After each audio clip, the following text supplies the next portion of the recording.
mo tún kí n káàbọ̀ padà sí orí ìkànnì ìròyìn Feli-feli online tv lórí àkọ́tún ìròyìn àkíkà tí ó mọ̀ ńlá kàkì ìròyìn tó ní ṣe pẹ̀lú ìwà ipá ìwà ọ̀daràn àtúnírò ìwà ọlábì míì tá a mọ́ fi ń kẹ́kọ̀ọ́ tá a tún jọ mọ́ fi mọ́ ibi tí ayé ń yí lọ. Sodiq Olúwaṣèyí lèmi jẹ́ Bashar bàbá tó bí mi lọ́mọ. ẹ jẹ́ n kọjá lọ sí òde kejì lọ́hùn náà.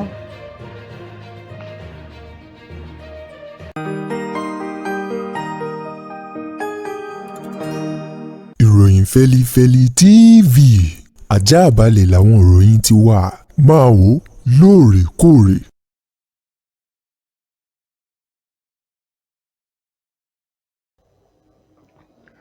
ẹ káàbọ̀ padà láti abala kejì lọ́hùn-ún ẹ wá gbápèrè tẹ́ kẹ́ ẹ máa gbọ́ àwọn ìròyìn ọ̀hún lọ́rìn kìnìún láti ìpínlẹ̀ Enugu. ẹ wá wo bàbá kan rèé o bó ti gbẹ̀mí lẹ́nu ọmọ rẹ̀. wọ́n ní iléeṣẹ́ ọlọ́pàá nípínlẹ̀ Enugu ni wọ́n mọ̀ ti gan bàbá kan àti ẹnìkan tó jẹ́ babaláwo ní ìpínlẹ̀ ọ̀hún látàrí ikú ọmọ bàbá kan eléyìí tí ó jẹ́ ẹni ọdún mẹ́rìndínlọ́gbọ̀n 26 years old tó ń porúkọ rẹ̀ ní Chikwado Eze. wọ́n ní babaláwo ń tẹ̀ orúkọ tiẹ̀ ń jẹ́ Enunwa Odogwu. wọ́n ní sẹ́ rí babaláwo Odogwu yìí àti bàbá ọmọ ọ̀hún gangan. wọ́n ní in tó ṣẹlẹ̀ òun gan náà ni pé ní ọmọ bàbá ọ̀hún tó jẹ́ Eze. wọ́n ní òun náà ni wọ́n ní orí ìwé ìrìnnà sókè òkun gbà ló bá wá sí abúlé wọn ní eléyìí tí ń bẹ níjọba ìbílẹ̀ àríwá Igboeze ní ìpínlẹ̀ ọ̀hún ní ìpínlẹ̀ Enugu. ọmọ ọ̀hún ó wọlé láti wá mú ìròyìn ayọ̀ ọ̀hún tọ̀ bàbá rẹ̀ wá gbogbo bàbá òun o orí ti báwọn ṣe wọ́n ti fún un ní wọ́n ti buwọ́lu ìwé ìrìnnà sókè òkun ọ̀hún. wọ́n ní bàbá ló bá pakítí mọ́lẹ̀ ó mú ọmọ rẹ̀ lọ sílé babaláwo wípé látàrí ìrìn àjò rẹ̀ sí òkè òkun kó lè já sí ayọ̀ àti tó bá dọ̀hún tán kó lè ṣoríire o. wọ́n ní nígbà tí yóò sì débẹ̀ babaláwo ní ọmọ yìí kó tó lè ṣoríire àti kí nǹkan tá a fẹ́ ṣe fún kó tó lè ṣiṣẹ́ lára rẹ̀. wọ́n ní a rí mọ́lẹ̀ láàyè wọ́n ní a sìn bí gẹ́gẹ́ bí òkú yóò wà ńbẹ̀ fún wákàtí kan àti 30 ìṣẹ́jú. òun náà ni a fi bò ó mọ́lẹ̀. wọ́n ní ọgbà tó bá ti tó wákàtí kan àti 30 ìṣẹ́jú tá a bá ti gbé kúrò nínú sàárè ọ̀hún ó jẹ́ pé ọmọ ọ̀hún ló bá di alágbára kò sí páyé kankan tí ó ka o gbogbo tó sì fẹ́ ṣe náà ni ó máa já sí rọrùn. wọ́n ní ṣùgbọ́n ọ̀rọ̀ mà bẹ́yìn yọ nígbà tí wákàtí kan àti 30 ìṣẹ́jú tó pé tán kọ́ wọ́n ní ṣe ni ọmọ ọ̀hún ni wọ́n bá tí ẹlẹ́mìí ti gbà á lẹ́nu rẹ̀ ó ti kú fínfín. wọ́n ní oògùn náà wọ́n fẹ́ ṣe fún o ṣùgbọ́n níbi tí wọ́n ti ń gbìyànjú láti ṣoògùn fọ́mọ ẹlẹ́mìí gbà á lẹ́nu rẹ̀. kódà ní tó jẹ́ alukoro fún iléeṣẹ́ ọlọ́pàá nípínlẹ̀ Enugu Daniel Ndueke ó fi ìdí ìṣẹ̀lẹ̀ ọ̀hún múlẹ̀ wípé lóòótọ́ ni ó ṣẹlẹ̀ o bàbá ń gbìyànjú láti ṣoògùn láti ró ọmọ rẹ̀ lágbára babaláwo ní kẹ́ńbò mọ́lẹ̀ fún wákàtí kan ààbọ̀ àmọ́ ẹlẹ́mìí padà gbà á lẹ́nu ọmọ náà. ó ṣẹlẹ̀ ní ìpínlẹ̀ Enugu. wọ́n ti wá gbé bàbá ọ̀hún àti babaláwo wọ́n ti gbé wọn lóní janto báyìí wọ́n káwọ́ pọ̀nyìn rojọ́ níwájú ilé ẹjọ́ àkíkà.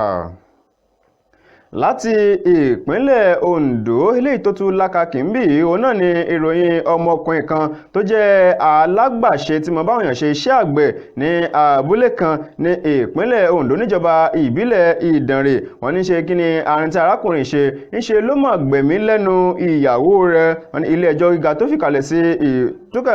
ìpínlẹ̀ Ondo òun náà ló mọ̀ ti ní kán lọ rìmọ́ǹdì ọmọkùnrin ọ̀hún níbo ti gbẹ̀mí lẹ́nu ìyàwó rẹ̀ tí orúkọ rẹ̀ ti ń jẹ́ Linda. wọ́n ní ọmọkùnrin ọ̀hún Sunday Emmanuel lórúkọ rẹ̀ wọ́n ní bí ọ̀rọ̀ bó sì ṣe ṣẹlẹ̀ wọ́n ní àgọ́ ọ̀gbẹ́ni ní Òfosù ní ìjọba ìbílẹ̀ Ìdànrè nípínlẹ̀ Ondo níṣẹ̀lẹ̀ náà ló ti ṣẹlẹ̀. wọ́n ní ọjọ́ gangan wọ́n ní tó ní ṣe pẹ̀lú ọ̀rọ̀ owó iṣẹ́ ọdún eléyìí tí wọ́n gbà òun náà ni ó mọ̀ di wàhálà láàrin arákùnrin ọ̀hún àti ìyàwó rẹ̀. wọ́n ní kódà ó fẹ́ mú àdá gan níbo ti fi dá pátánù sára ìyàwó rẹ̀ tó gbẹ̀mí lẹ́nu rẹ̀ tán kọ́. wọ́n ní ń ṣe ló fẹ́ mú àdá ọ̀hún gan kó tún fi gbẹ̀mí lẹ́nu ọmọ wọn ọkùnrin tó jẹ́ ọmọ ọdún 3 eléyìí tí wọ́n ti jọ bí fúnra wọn. wọ́n ní ṣùgbọ́n orí kó ọmọ náà yọ o.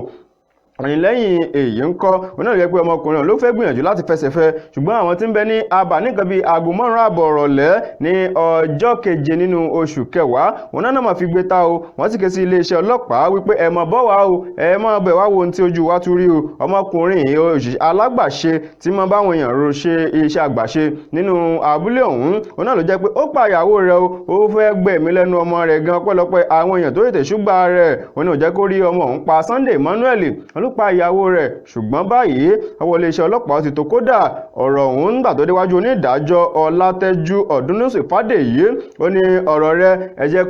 kán kọ́kọ́ tiẹ̀ máa fi sínú ọgbà ẹ̀wọ̀n rìmáǹdì náà báyìí kó tó kọ́kọ́ lọ máa ṣẹ̀wọ̀n ọ̀fẹ́ ń bẹ̀ o tó wá di ọjọ́ kejì nínú oṣù kejì ìyẹn ọdún tí ń bọ̀ ọdún 2025 àmọ́ gbọ́ ẹjọ́ rẹ̀ àmọ́ ibi tí ọ̀rọ̀ rẹ̀ tí ó já sí ṣùgbọ́n ní báyìí náà wọ́n ní kó tiẹ̀ kọ́kọ́ lọ wà nínú ọgbà ẹ̀wọ̀n ní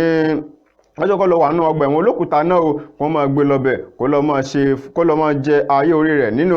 ọgbà ẹ̀wọ̀n ọ̀hún látàrí pé ó gbẹ̀mí lẹ́nu ìyàwó rẹ̀ ó tún gbìyànjú láti pa ọmọ rẹ̀ ọkùnrin tó jẹ́ ọmọ ọdún 3 ilé tí ìyàwó olóògbé ọ̀hún tó bí fún un. Láti ìpínlẹ̀ Ògùn ẹnìkan ní àáfà ẹni bí afàpòsùn wọ́n ní àáfà Jibril Dàlámù kí ni tí àáfà ṣe o ń ṣe ni ó mọ̀ fipá figẹ̀tilẹ̀ lára ọmọdébìnrin ọmọ ọdún 12 tí wọn ò fi orúkọ rẹ̀ léde wọ́n ní òun náà ló ṣẹlẹ̀ ní àgọ́ òwòye ní ìpínlẹ̀ Ògùn nígbà tí ẹni tí ó jẹ́ agbẹnusọ fún iléeṣẹ́ ọlọ́pàá tí ó mọ̀ fìdí ìṣẹ̀lẹ̀ náà múlẹ̀ Ọmọlọ́lá Odùtọ́lá ní ọjọ́bọ̀ tó kọjá ó fìdí ìṣẹ̀lẹ̀ múlẹ̀ o ó ní lóòótọ́ òun náà ní ìṣẹ̀lẹ̀ ọ̀hún ni ó dé tí ìgbọ́ wọn o ó ní nǹkan bí aago mẹ́sàn-án ó kọjá aago 9 àbọ̀ ní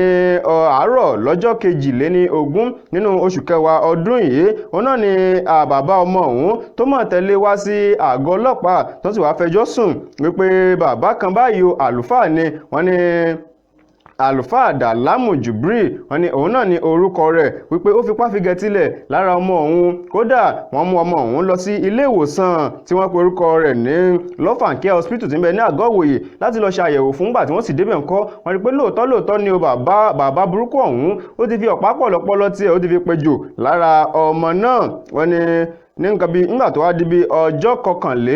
kọkàndínlógún ní nǹkan bí aago 1 ọ̀sán òun náà ló jẹ́ pé wọ́n lọ fi kélé òfin wọ́n fi gbé arákùnrin bàbá ẹni ọdún 39 náà ṣùgbọ́n báyìí ńkọ́ ó ti ń jẹ́ pàkópàkó ní akóló àwọn ọlọ́pàá wọn ló láìpẹ́ táwọn ti parí ìwádìí lórí ọ̀rọ̀ rẹ̀ wọ́n ta rẹ̀ ló ń tààrà sòsé lọ síwájú ilé ẹjọ́ níbi tí yóò ti lọ gba ìdájọ́ tó ti lọ gbére ẹ̀ṣẹ̀ tí ó ṣe ó ṣẹlẹ̀ ní ìpínlẹ̀ Ògùn ní àgọ́ ìwòye àáfàá ó fi tìpátìkúùkù bá ọmọdébìnrin ọmọ ọdún 12 ó fi bá lájọṣepọ̀ àkíkà ọ̀dà màdé ìpéǹpéjú ní àlàáfíà àwọn àgbógbárímù ìròyìn ọ̀hún kò ní jù báyìí lọ fún ti tàsìkò yìí ìwọ̀n gbàgbé láti subscribe sórí ìkànnì ìròyìn Feli-feli online TV láti túmọ̀ mọ́ àwọn ìgbà míì tá a bá tún mú àwọn àkọ́tún ìròyìn ọ̀hún wá fún yín ẹ ṣeun bí ẹ ṣe ń darapọ̀ mọ́ wa Sodiq Olúwaṣèyí lèmi jẹ́ Basharu bàbá tó bí mi lọ́mọ títí ìgbà míì tá a tún máa pàdé ire àti àánú Olúwa ọba kó máa bá ẹnìkọ̀ọ̀kan wa gbé ó dàbọ̀.